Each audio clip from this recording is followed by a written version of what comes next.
Hi, I'm Jess, and today we're going to be making my mom's recipe of spaghetti sauce, marinara sauce, pasta sauce, whatever you want to call it. It's a family recipe, and I'm really happy to share it with you today. And one thing to remember is that you want to make all of this in a large pot or cauldron and let it simmer 8 to 10 hours. So it's kind of an all-day affair. Like I'm starting right now in the AM, and it's going to take me until dinner time before the sauce is done. All right, let's get started. Okay, so we're going to start with the crushed tomatoes. We're going to just stick them right in the pot or cauldron. Unfortunately, I am a college student with limited means, so this is the largest pot I own, but I highly recommend to our viewers that they go out and buy a pot about twice this size so you can make even more sauce and it will be even more delicious. Got one more giant can I'm going to pour right in here. This is a fun project to do on like a Sunday when you've got nothing else going on.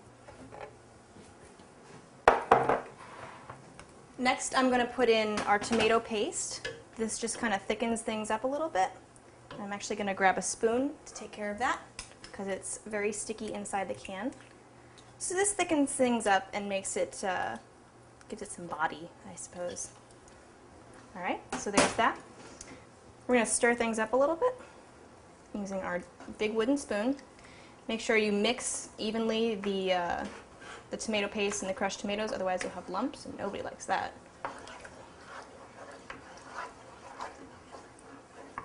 Okay, now we're going to start with our vegetable ingredients.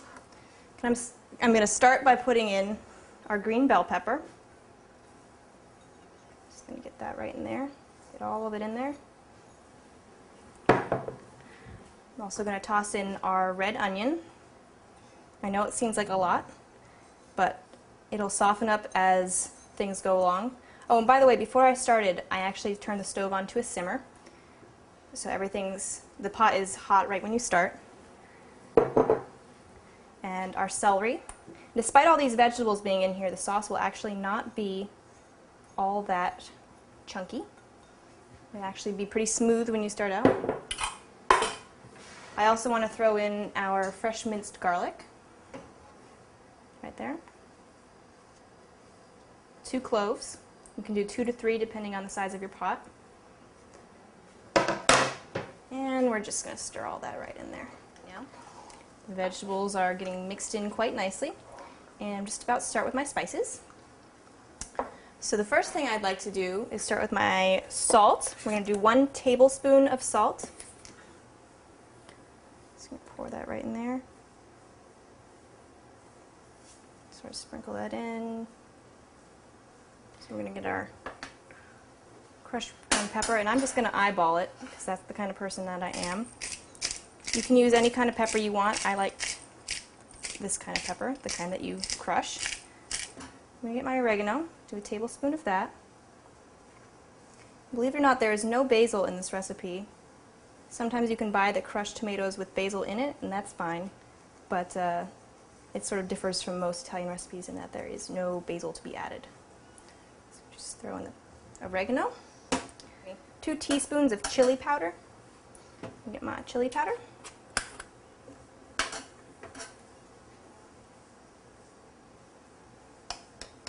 You'll notice I'm very accurate with my measurements.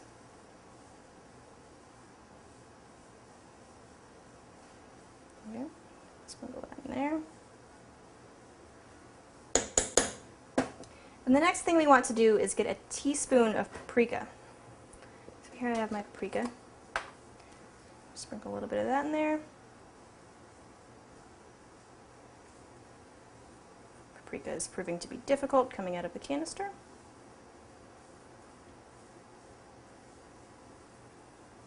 And that looks good. Sprinkle that in there. And we're going to stir all that up, get our spices in before we add the hot peppers. Now you can also add to this recipe a can of mushrooms. Any kind is fine, but I prefer portobellos. Or some ground beef or sausage. Alright, now the last spice we want to add, the second to last spice we're going to add is the crushed red pepper. And I'm just going to sprinkle some in It's kind of, my recipe calls for 1 teaspoon of it, but if you sort of eyeball it and taste it and decide whether or not you want it really hot or not so hot, it's up to your own judgment. Last thing I'm going to do is I'm going to sprinkle some parsley flakes or fresh parsley, either one's good. This is another eyeballer. I'd say half a handful is appropriate, or whatever you seem to like. There we go. We'll call that nice green parsley. Beautiful. Stir that right in there. All right, once we get it all nice and mixed in,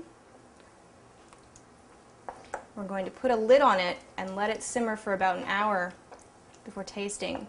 You might want to keep your lid a little bit off center so that it has a little room to the steam to escape. Otherwise, you might have sort of an explosion of sauce, and nobody wants that. All right, we are nice and mixed up.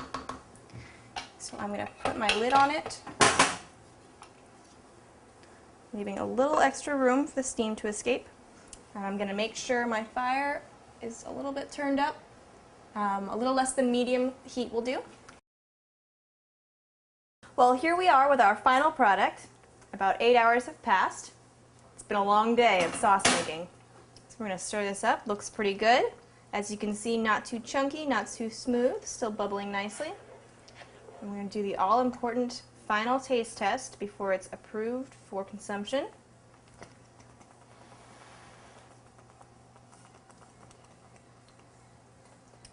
I approve. And so now we're going to turn off the heat, and it's ready to eat. So this has been really fun making this, and I hope you all enjoy making it too.